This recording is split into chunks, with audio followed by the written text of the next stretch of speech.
Thanks everyone for joining. I'm going to start my video as we get going here. Welcome to another Cantaloupe webinar. I just want to start off by saying thanks for taking the time to join us again today. We're excited to jump in back with something new, some exciting topics. I'm Adrian Austin. I'm a member of the marketing team here at Cantaloupe, and today we're going to be chatting with two of our resident experts about seed analytics. So first off, what is seed analytics? Quick little refresher for people that might kind of know what it is, or it might be for the first time. Seed analytics is our latest add-on to the Seed Pro vending management software that provides operators comprehensive dashboards and visualizations of the data that is collected in their VMS. So what Jason and Derek are actually going to cover, though, is besides giving you an overview of just kind of how the look and feel of analytics generally works, is to mainly show you how to use these new dashboards to find valuable insights about your business's day-to-day. Those insights that can be used to create actions for your team, hopefully reduce the amount of time you're spending looking at reports, and then also hopefully having those reports translate into tangible improvements for your business as opposed to just nice to have data insights. There's also going to be a live Q&A at the end of the presentation, so slightly different format. If you look at the bottom of your screen, you'll see a Q&A button. If you click that, it'll open up a box where you can answer questions. Feel free to ask questions as we go along throughout the presentation. I'm going to be collecting them and organizing them as we go through, and then Derek and Jason are going to cover them at the end of the presentation. All right, game plan. So what we're going to be doing today is first I'm going to introduce Jason and Derek before we jump into the actual presentation itself. Then I'm going to hand it over to Jason and Derek to take over to talk through their most recommended analytics dashboards and specifically how to use them.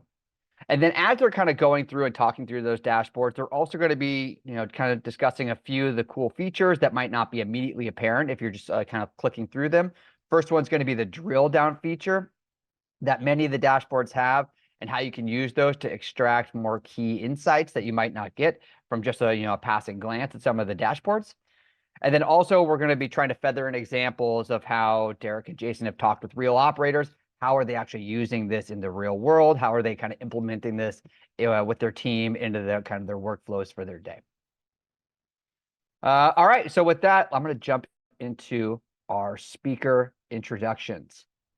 So first up is Jason, and I love his bio because I've got a chance to read it, I think, about 10 times by now. I've had to update it throughout the years. So with over 30 years in the vending industry experience and more than 10 years at Cantaloupe, Jason began his career at North County Vending, the largest independent operator west of the Rockies. So Jason started as a route driver, ended up working in almost every aspect of NVC's 13-branch business, including roles as machine refurb tech, field tech, route supervisor, branch manager, service manager, and senior operations manager. This is all to say Jason has really walked the walk throughout his career, and I'm excited to have him here to share that experience. Jason, thanks for joining us again. Thanks for having me. All right, next up is Derek. So Derek launched his career at a wholesale beverage distributor in North Carolina before joining up with Cantaloupe over 2 years ago. Starting as a business development manager, he quickly rose to become the regional sales director of the Southeast. During his time at Cantaloupe, Derek has collaborated closely with a number of operators who have leveraged their Seed VMS to enhance operational efficiencies. I'm thrilled to welcome him here to share insights on how operators are harnessing Seed analytics. He really is an expert at it. He's driven numerous conversations on it and really gotten a chance, to kind of dive deep and become an expert on the tool. So Derek, thanks a bunch for being here today. Yeah, thanks for having me, Adrian. All right, last plug before I hand it over and I stop talking. So quickly, I want to give a fast plug for Cantaloupe. So at Cantaloupe, our vision really is to help customers run their businesses more efficiently with innovative technology solutions. From vending management software to full-on micro markets, our goal is to help operators build stronger interactions with their customers, increase their sales, and really create lasting connections. And from looking at the numbers, I think we like to think that we're achieving that goal. We've got over 30,000 operations utilizing Seed today, as well as over 1 million connected devices. And through those connected devices, Cantaloupe operators are bringing in about $2.8 billion worth of payments per year just on cashless alone. And that's all through almost 150 million transactions. So very impressive numbers to see. I think it's a testament to the growth and the strength of the industry overall. That's like why I kind of give a nice little introduction before we hand it off. And with that, I am going to hand it off. So Derek, feel free to take it away.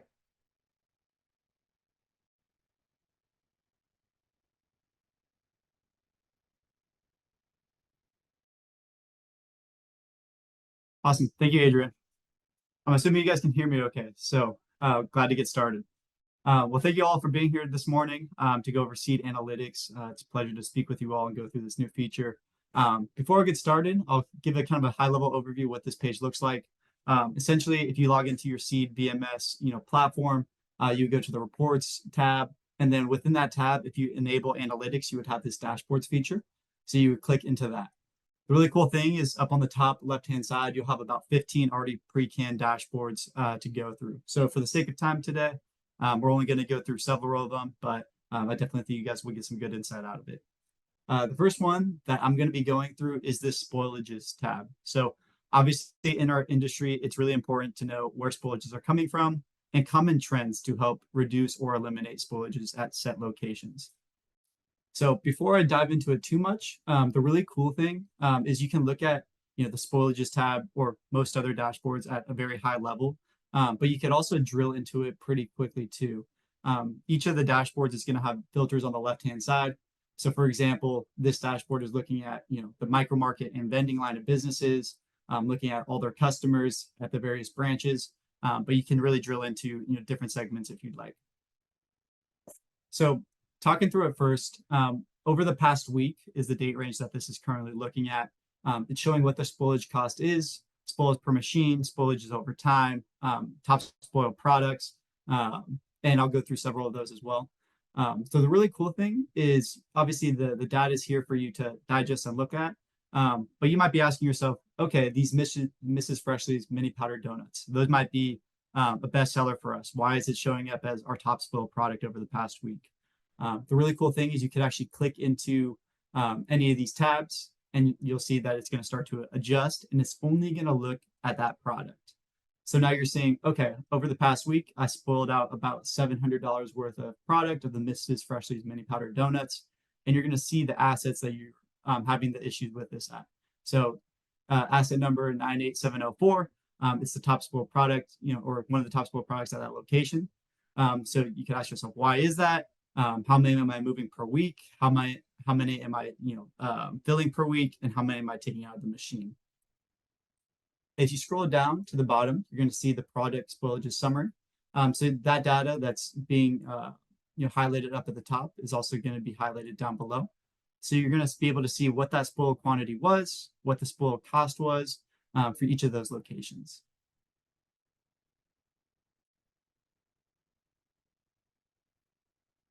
And then pretty easy to get back to the main screen. You could either clear the filter or unclick this box up at the top, but it'll take you back to the initial dashboard that we looked at. So some real world examples that we've seen operators kind of look at and be able to reduce is this situation alone where you're able to look at common trends. So let's say the Mrs. Freshly's, you're noticing that maybe there's different times of the year that they're selling better than others. So it may make sense to adjust the dashboards and look at certain date ranges. Also, a lot of operators that I have talked to personally, they've seen that some of their top spoiled products are actually some of their best selling products, where let's say in 75% of their locations, it may sell really well. So they lean into it in another 25% of their locations.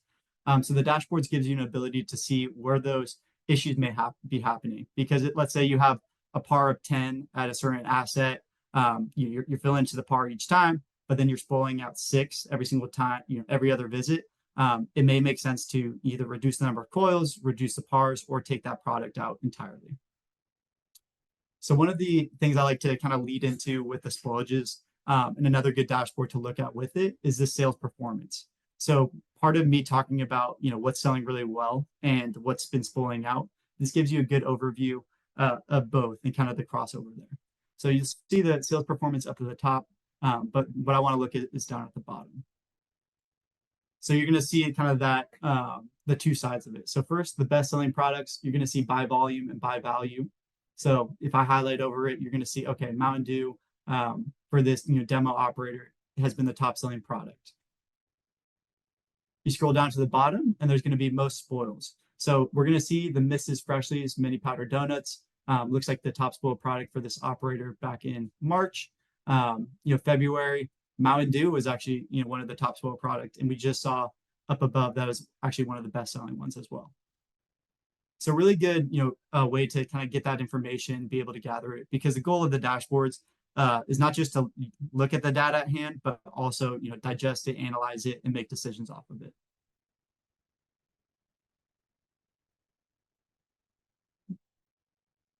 So the next one I'm going to be going into is going to be collections. So I'm going to scroll up here to the top. So for collections, this is going to be for your driver accountability. So similar to the dashboard on analytics or dashboard on spoilages, you're able to have various filters on the left-hand side that you can adjust to look at.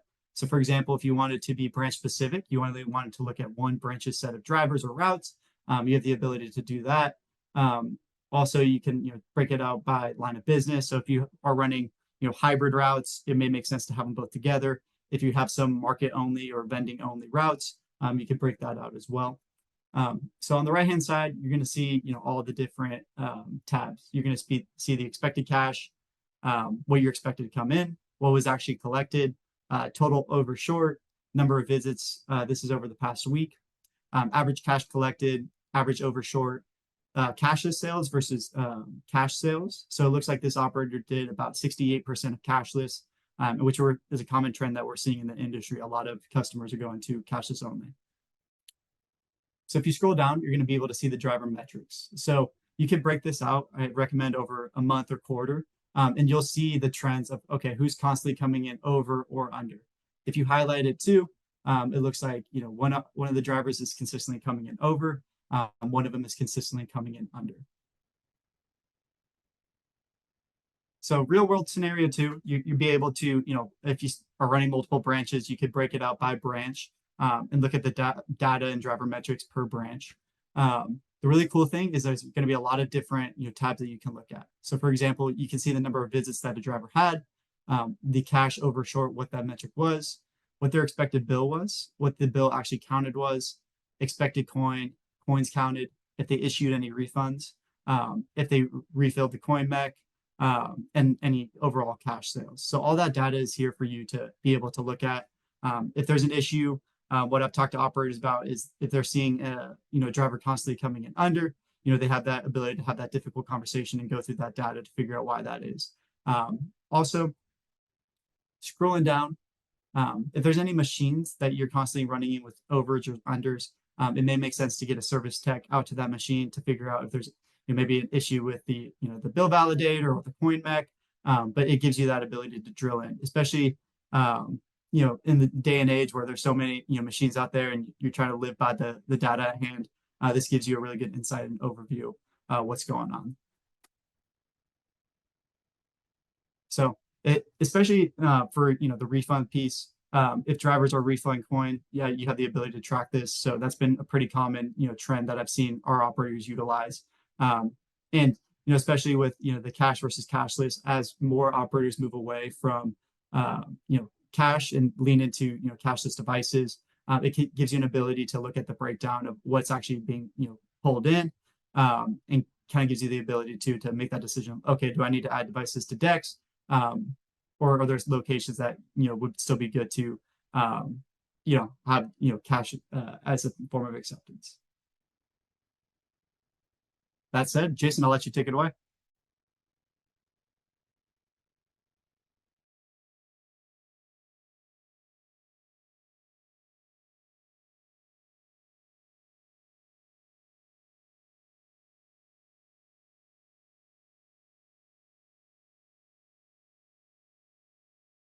Excellent. Thank you, Derek. My screen's visible. Everybody can see my screen now? Yes, sir.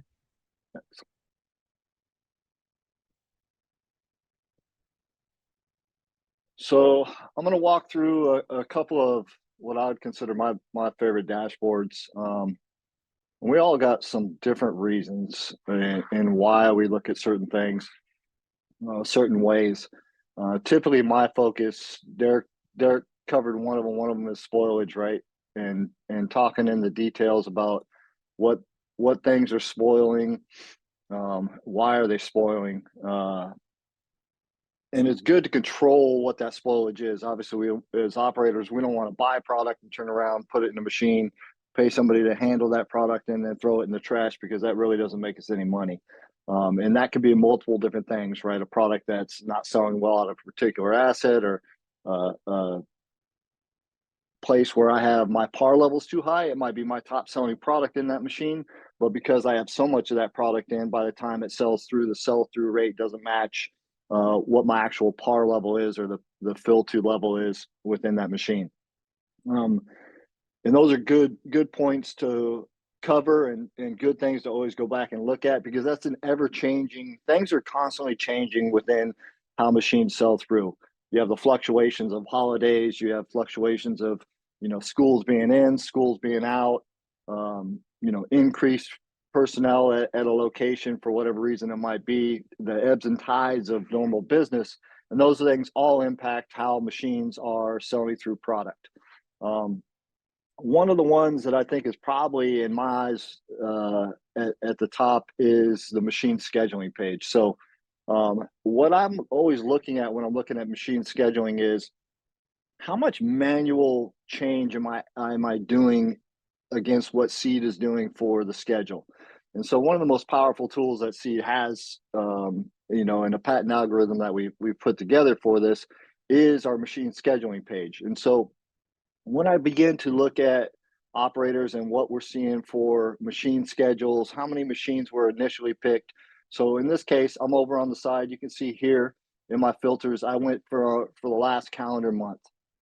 And so in that time frame, 785 routes were scheduled, and initially picked based on a dynamic schedule was 31,090 machines.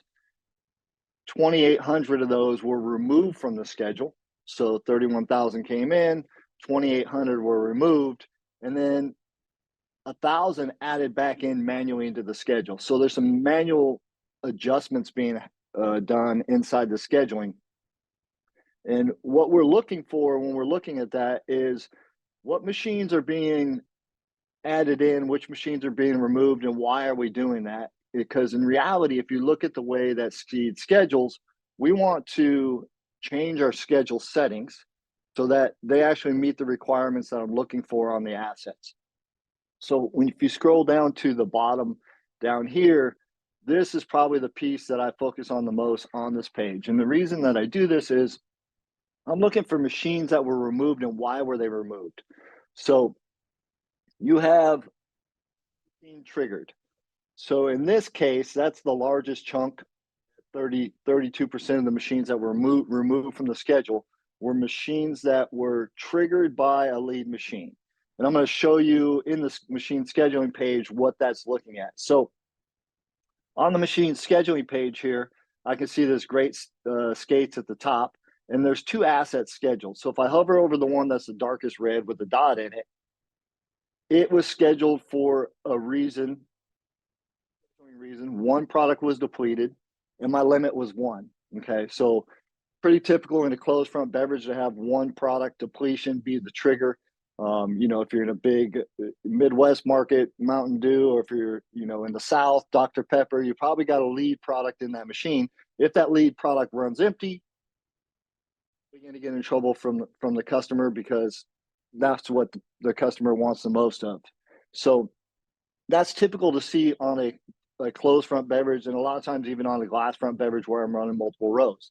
Now, the other asset that's pulling in at Great Skates is actually being pulled in because of the lead machine.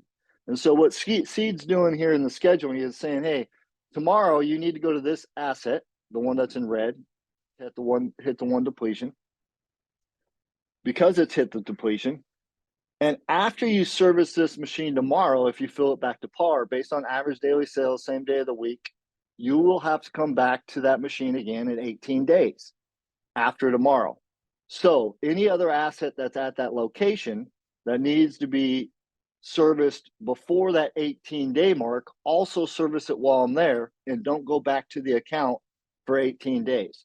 So you can see if I go over this asset that's following, which in reality, it doesn't need service for 5 more days. But if I also service it when I'm servicing this one, then I can reduce my stop cost and come to this location less often. So if you watch, if I uncheck this, you're going to watch my 18 days is now going to change to 5 days. Okay. This right here is this lead machine triggered section inside the dashboard.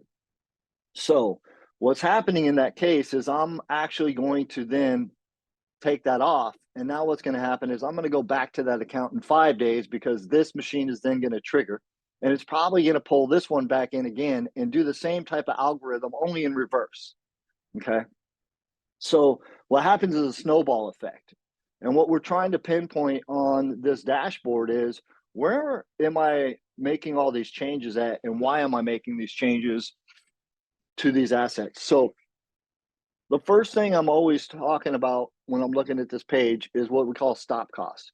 So what it cost me to get my truck to the location in the first place. And Seed Dynamic Scheduling does an incredible job of trying to reduce that stop cost.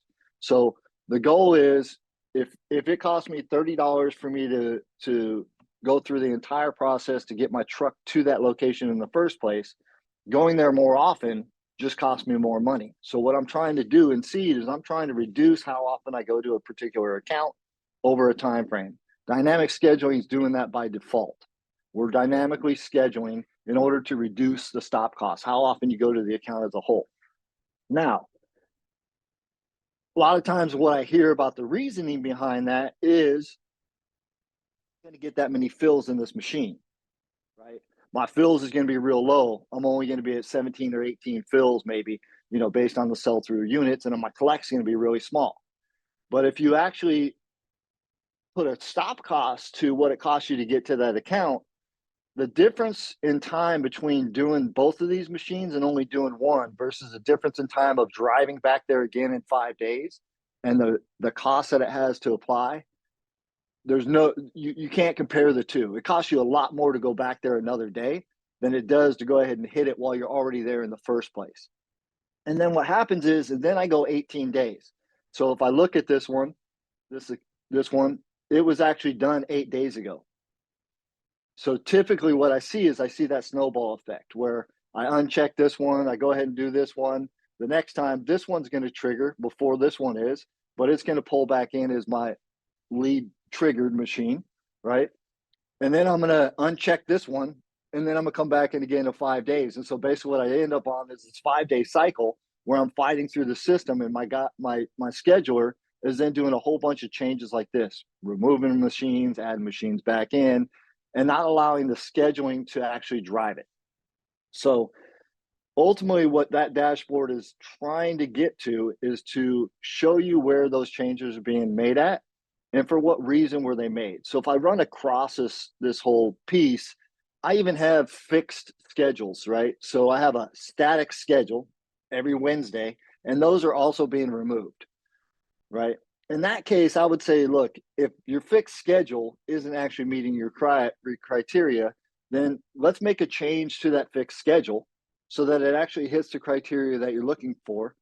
And that way you're not continuing to override the system. Allow the system, set the triggers and the schedule settings where you want them to be at so that they actually meet the criteria you're looking for. So if I go into the schedule settings on this machine, right, I might go in and maybe it's 3 products. Maybe I go to 4 products, or maybe I go into the actual asset itself and I go in and I change some depletion levels, right? Or I increase some par levels and I get that spread out a little bit further.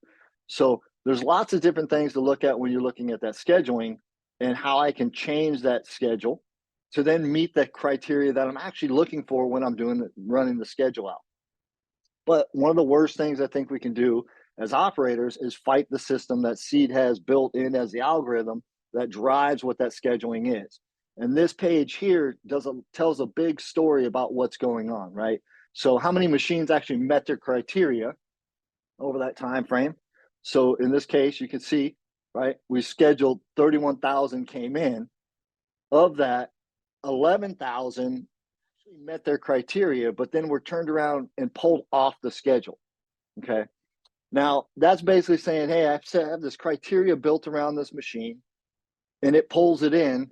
And then you say, no, I disagree with that criteria. So I take it off the schedule manually. Now, that would work in the case if I actually go in before I pull it off. I actually go in and make that dynamics. This would be one of those machines, right? And I either edit, my depletion levels. I edit my scheduling criteria settings.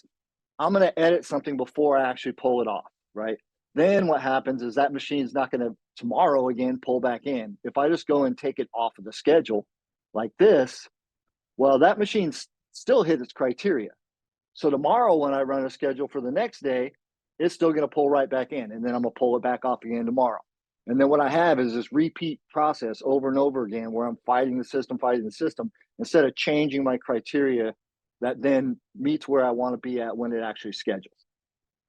So I love this page because of all the things that it points to, right? Because to me, it becomes wasted time. If I'm fighting my own schedule, I'm really wasting time because I'm taking all the manual process to actually look at everything independently, make a decision in my head whether I'm going to take it off or I'm going to add something new on, or I'm going to take off an individual asset, or I'm going to take off the entire account off the location. So all that time that I spend doing that day in and day out is time I could have spent doing things like working on the spoilage, right? Increasing, decreasing pars, or I'm going to run merchandising wizard and I'm going to get some better merchandising machines to then spread my service frequency out. The reason this is also so important is I'm always looking to drive the maximum days between service frequency on each of my machines. So overall, big picture, stop cost is a big cost, right? It's probably one of the biggest operational costs you have, and it impacts every part of your operational process from the pre-picking, right? How often when you pull a tote, go down, you walk down the line, you walk the entire line, you have to walk through that entire line in order to pick a machine. So the bigger the number that I pick, right, farther out that I spread service frequency, it gives more time for every item in that machine to sell through product, which means my picks become bigger. I still have to walk that entire line, whether I pick 20 items or I pick 120 items. The entire line has to be walked. There's wasted energy, wasted efficiencies if I'm picking smaller totes. Therefore, allow me to spread my service frequency out. If I'm wasting time doing a lot of manual schedule changes, I'm not spending a lot of time probably doing merchandising that would then actually make a big impact on that stop cost, how big my picks are. All of those things are then impacted. Out to the driver. Once the driver's driven to the account, pulled his product off his truck, walked in, and he's in that bank of machines, whether he's putting 50 items in a machine or 150 items in the machine, the amount of time he spends there is not that greatly impacted as it is of stop costs, what it cost him to drive to that account, park, grab his product, grab his dolly, walk inside the account, unlock the machine. Once he's there, the amount of time spent, whether it's 50 items or 150 items going in the machine, is not a big impact. Out to your count room. So whether I'm counting a $50 bag or a $150 bag, doesn't matter. It's the same number of button pushes on that coin counter. So my cost to count a bag, whether it's big or small, is no different from one bag to the next. So what I'm always looking to do is multiple things. And typically I start here with what are my dynamic schedule criteria? And then am I actually agreeing with that? And if I'm not agreeing, then I need to make a change, right? Get it to where it needs to be. The other one is the first piece that I talked about. To do the scheduling, right? This asset here, if I schedule this one, which is my lead machine, right? It's got the most trigger, I won't come back for 9 days. If I also schedule this one with it, I still won't come back for 9 days. But if I remove this one, I'm going to be back here in 4 days. So fighting the system then creates a snowball effect, which means I'm going to accounts more often, which my stop cost goes up, and it goes backwards with the direction I want to be going. So I love this page. I love drilling into what's going on with scheduling, seeing how well I'm actually scheduling, And this page does a really good job. And you can get into some of the details and look at, machines scheduled that met their criteria. We got the details in there.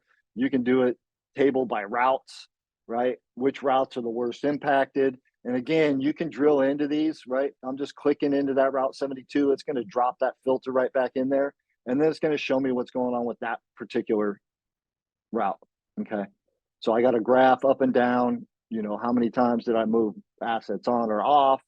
And I'm just, whether I filter over here on the left or I filter in by drilling in on the individual button here, I can just click into that and it's going to show me exactly what occurred.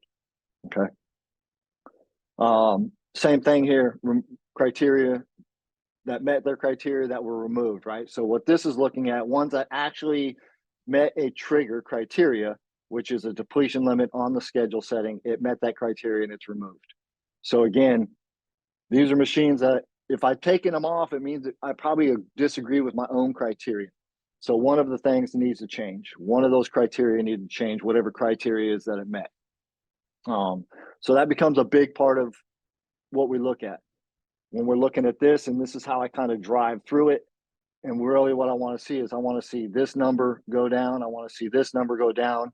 I want to see ultimately, if I do the proper job, I'll actually see this number will start to decrease, because if I'm not doing a bunch of removes here and add back in here, I have more time for working on my merchandising, which then spreads service frequency out, which means I service machines less often, which means I service accounts less often. My stop cost goes down. Therefore, eventually what happens is my number of machines that pull on a regular basis goes down. I service them less often, but I'm pulling bigger numbers. I'm putting in bigger numbers. Everything flows together in those scenarios.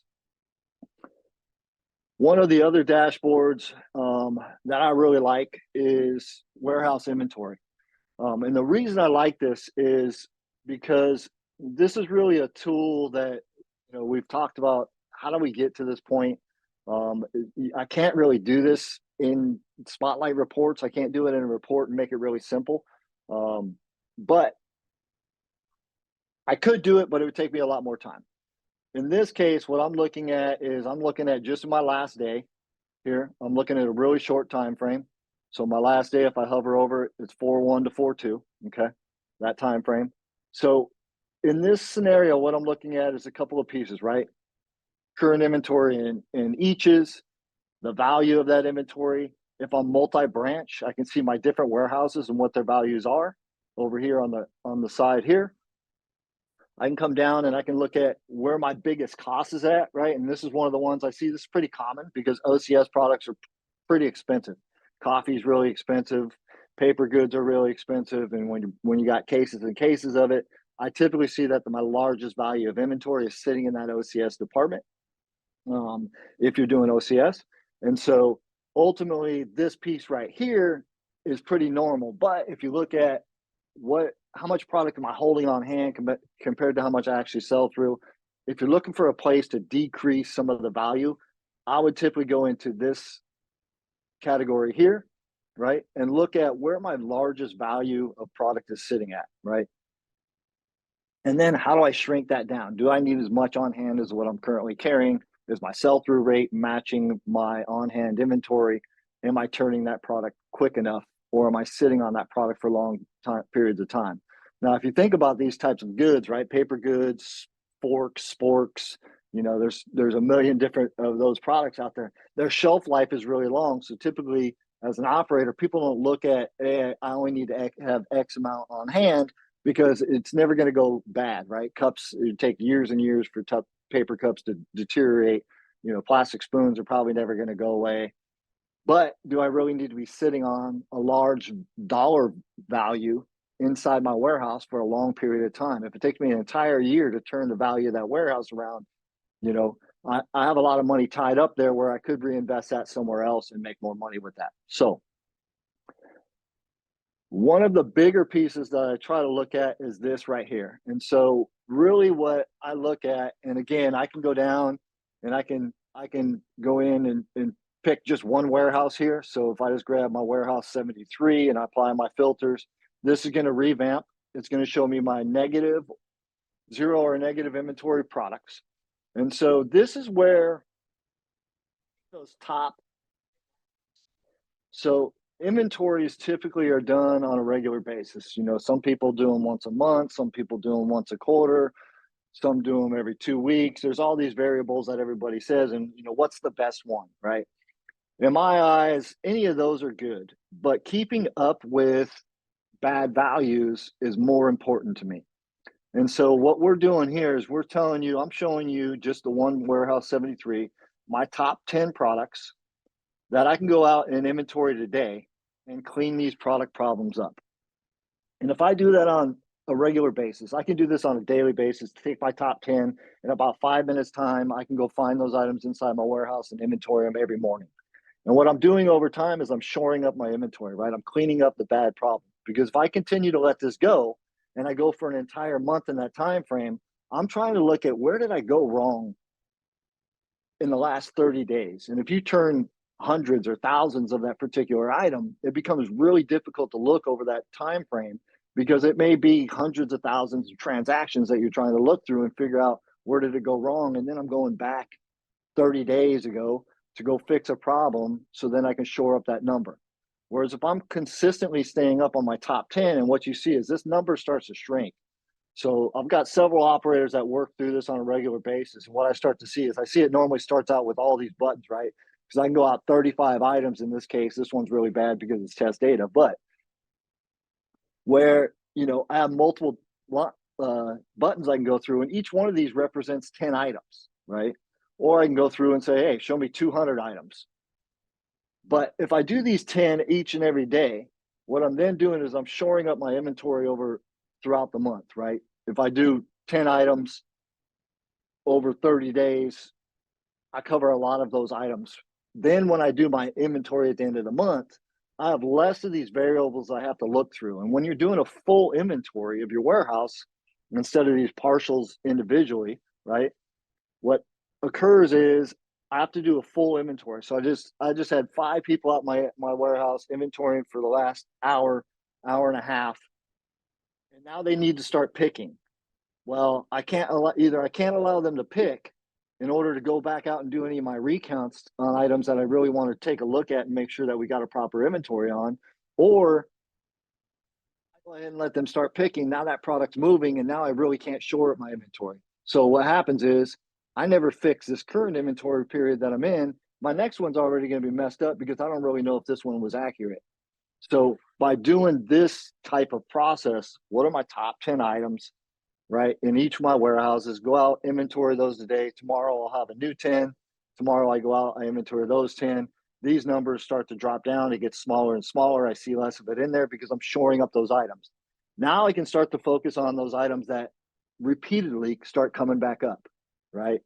And the products that I typically see this in are stuff like energy drink, because maybe my warehouse guys are drinking the energy drink while they're walking around the warehouse, or maybe my drivers are drinking the energy drink. They're taking it from the warehouse and they're drinking it while they're out on the road, whatever the case might be. Or maybe I got somebody that's actually stealing product from me and they're out selling it to the local convenience store, pocketing the money off of my product. And I don't want any of those really scenarios happening inside my warehouse. So once I start to shore these numbers up, then I can really focus on where my problems are at and then address those issues as I see them come up.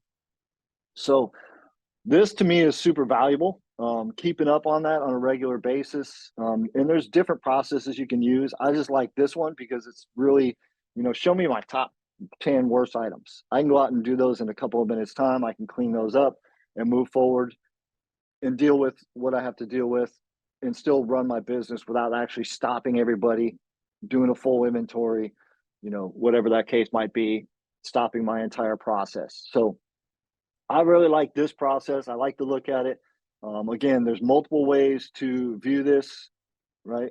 So you can see again, once I filtered in, now I'm filtered in on just this warehouse, right? OCS products and beverage, right? So we only pulled 2 different types of products out of this one warehouse. So my beverage is picked here. My OCS is picked here. My snacks might be all picked at one of my other main warehouses where I probably have a larger value. And if you go back, you'll see my warehouse 90 here.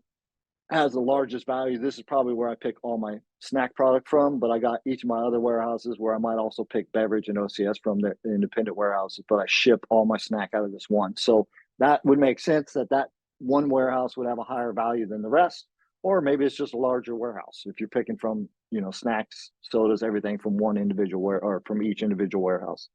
So lots of good things inside of this. One of the other ones I like to look at, receives, warehouse receives. This one's cool because I can drill in and figure out, product quantities, what my number of units brought in. I can do this by supplier. I can do this by product itself, and I can drill into all these. So if I got Mountain Dew coming in from multiple different suppliers, I can see each of those, right, as I look through this. Okay. So I can see this data as I roll through and figure out what each of these different suppliers from, in my Salem's Heights branch, my Randolph branch, whatever it might be, I can see where that product came from. So if I'm doing things like buying, chips from Frito-Lay, but sometimes I get it from Vistar, if I'm drilling into one individual chip, then I can actually get in and figure out, hey, do I got bigger product costs coming from one place than another, right? And so it actually just allows me to kind of view through what's going on with my warehouse receives, what my total unit cost in receives was over a time frame. It allows me to look at what's going on with my warehouse receives and how do I dig into where I might have some of those problems, right? Product cost problems, right? Are we, buying too often from Vistar because we're not getting the product from Frito-Lay that we need, or there's lots of different things that happen inside our industry when we're trying to buy product from our suppliers, and they don't always work out the way that we want them to. But I want to try to drive this to my best angle to make the most money that I possibly can as an operator. So I do like this page. But I would say probably my top two that I go, or top three that I typically go through and look at, is machine scheduling, my spoilages, and my warehouse inventory. If I was going to, say these are the top three ones that I drive in the most, those would probably be them, because they look at multiple pieces of my business where revenue and operational costs are impacted the greatest. So I do like the cash collections. It gives me a really good view of my cash accountability in a real quick snapshot of what's going on, and I am able to drill into that and figure out which machines came back, improperly, or which ones, do we got problems at? Where do we got, drivers not doing CoinMech refill? But there's a lot of great tools within this dashboard, and the way that I view dashboards coming out of Seed is, if you're a really large operator, and you wanted to build your own out, it's still expensive, right? It's getting a tool like Power BI, and then it's getting us, paying to feed the data into Power BI, and then somebody's got to manipulate that data in order to get, the different graphs and click in features that we have already built into Seed. So it gets really expensive to do that, and somebody's constantly managing it. Whereas coming from this point of view, I think most operators today, putting out thousands and thousands of dollars every month over month, and a person that's constantly having to manipulate that data and understand how to manipulate that data in Power BI and pay them, it gets really expensive, and it's not cost effective to do it. So really what we're doing in dashboards here, and you'll see, we've been growing this over time as we do dashboards. Just like everything that we do in Seed, these dashboards, how we drive them, what data we show, it all comes back to how our operators feed us the data, what they want to see, what's important to be seen, and how we make those changes really comes back from how our operators give us data and want to see it, because we want to put the most important pieces up front. So a lot of this data is, changed over the last several months. We've added quite a few more tools in there. I don't know if replenishment's up yet. Oh, yep, it is. So this is a newer one that's come out that we went into. haven't actually been able to drill into this one. So this is a newer replenishment, that's going to break into it. There's some error data in there that we've been working on. Total number of fills, total of removed spoilage. So this is a big overview of, how many visits with depletions. So it's really looking at all of your average fills per machine as a percent, invalid inventory pieces, right? Where driver had invalid inventory, went into a negative level, right? You can't sell more than what was in there. And then getting into the detail of what's going on. So I think this one's going to be super, super cool once I get this. This is actually the first time we've gotten it to load, so I'm cool. I'm glad it did load. But this is a new tool that's coming up. So we continue to grow on this and bring this out, and I'll have to do some looking into this one because I'm actually excited about this one. I knew this thing had a lot of stuff on the page. Number of out of stocks. Visits with out of stocks, out of stocks being completely empty at 0 or better or less. And then this is depleted items being hit their actual depletion limit. So the depletion that's on the planogram itself. So you can see that, it's a pretty high number, but there's a lot of visits and a lot of assets inside that. So ultimately I'm over one, if I did just as an average number of assets, compared to out of stocks, that's a pretty big number. So good data, all that's going to be in this. But again, these are tools that we continue to expand on. This actually might become one of my more favorite pages, to be honest, because there's a lot of data inside that. So I look forward to working through that one and seeing what all's in there and how to drive into that. And again, what we're always trying to do, the Cantaloupe CSM team, the sales team, Derek included, is bring out these in our development team, right? Putting all these tools together, and then how do we take that and put it into actual practice? And I talked about some of that in the scheduling. Derek talked about it with the spoilages. I talked about it with the warehouse inventory. How do I take that and then take systems and processes and make them work together, right? And it's one of the things I think we do really well at Cantaloupe is put together the tools and the proper process, right? Because those two need to fit together. It's super important that we have a good process to go along with a good system. You could have the best system in the world. If you don't have good process, you're probably going to end up with garbage data, and vice versa. If you got a crummy system, but great processes, you're probably still going to end up with crummy data. So, bringing the best of both worlds together, I think dashboards just adds to that. The analytics and what we're pulling in, and the data that we're putting out there for everybody to use, and then bringing in great process to go along with it. I think it's going to be a powerful tool for people to run and drive business, from either a high level view or all the way down to the individual that drills into it. But I look forward to continuing to see this grow and see how people are using it and helping people, drive their business and get better at what we do. So, Awesome. Adrian, I'll give it Great back to you. stuff, Jason. Let's do it. Really good transitioning part. Almost like we planned it. I was watching the clock. If No, you anybody guys- knows me, I can talk for a long period of time. I was about to say, Jason, I think you could have gone for another hour if you wanted to. Yeah, I probably could, to be honest. There's some really good stuff in there. Yeah. Yeah, absolutely. Sorry, I'm sharing my screen up there just to keep that visual consistency. But yeah, no, I love hearing you guys talk about the real world items of it and how to really put it into practice, because I think that is something that we've all experienced as we get new tools or new assets added to us. And it's like, okay, it's great that we have these sort of things, but then, okay, now what do I do with it? I've just kind of got this new fancy tool or a new report or new data, new technology. How do I actually, use real practice and put it into my business? And that was a lot of the reason why we wanted to get everyone together to chat about it, because a tool like Seed Analytics, as you can see from the number of dashboards, it's a tremendous amount of cool data. really useful stuff. But then, okay, how do I actually go from just this being cool to this being something that, helps my bottom line? So we're going to jump into the questions in a second, but I'm going to cut the line and ask my first question.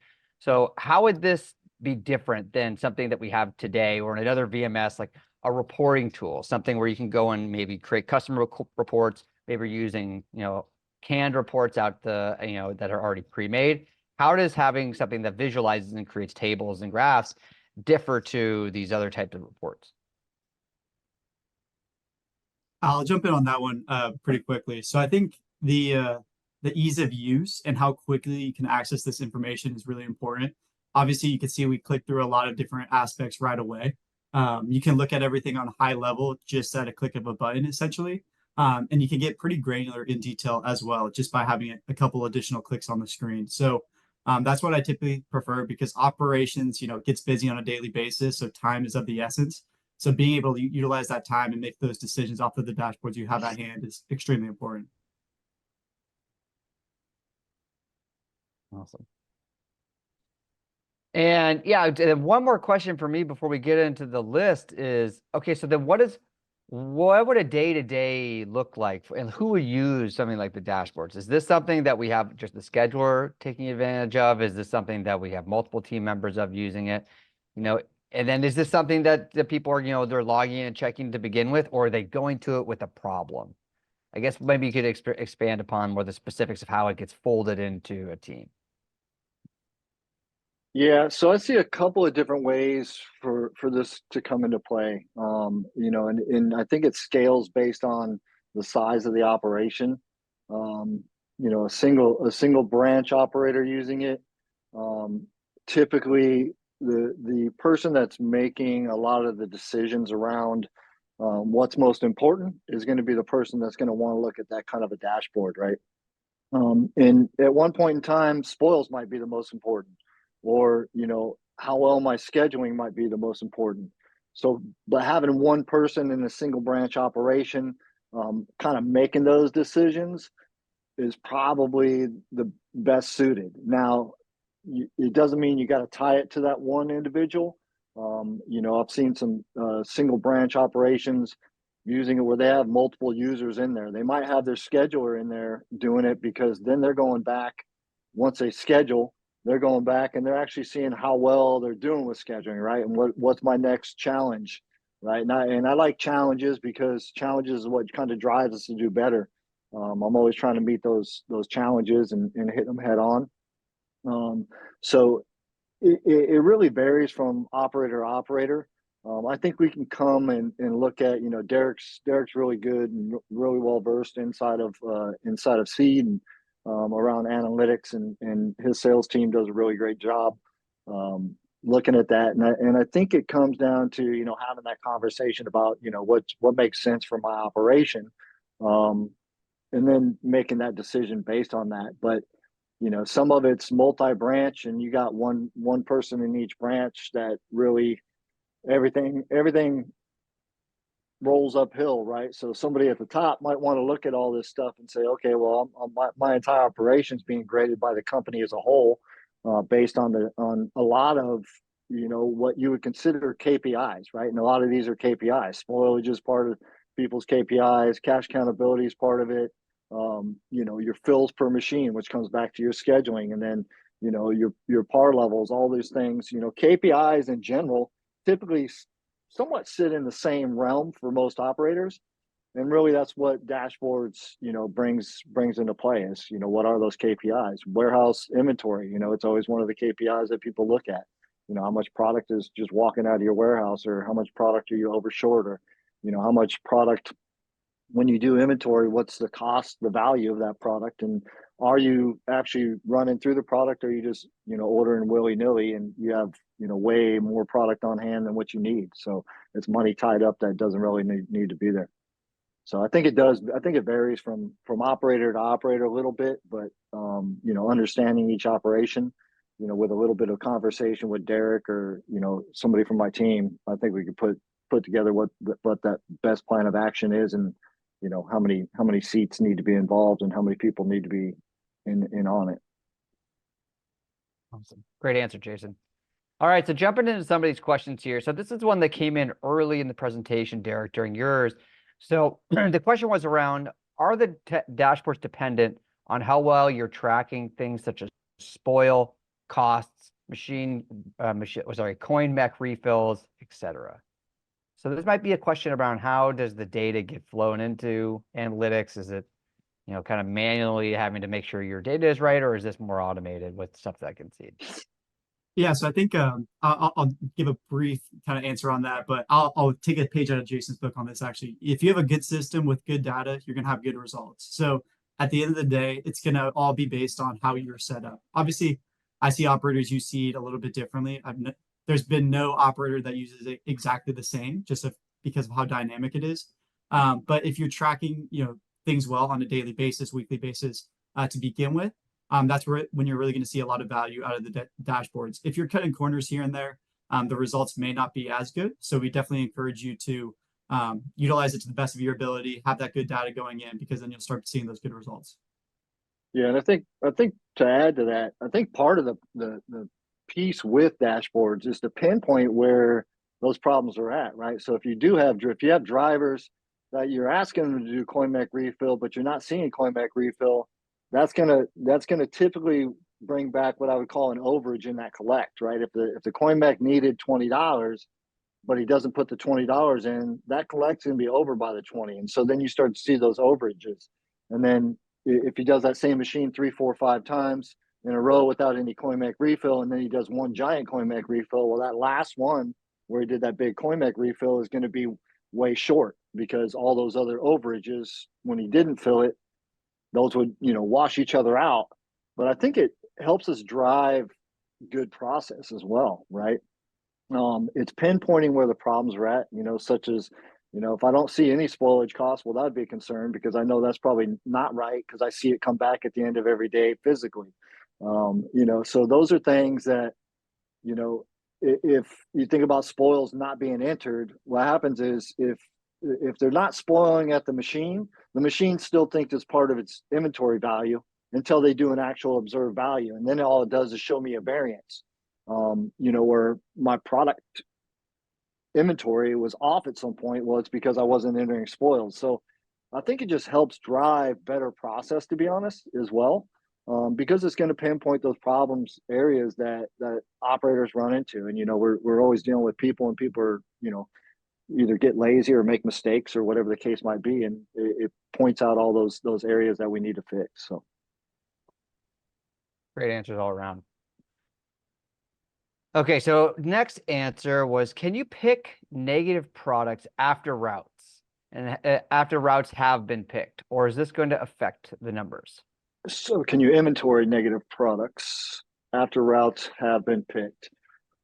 I'd like to get clean as possible. So what happens with a negative inventory? So if I'm sitting at a current negative inventory and I create a pre-pick and then I pick those, it just makes it go more negative, really, because I'm picking product that my warehouse already thinks it doesn't have in stock.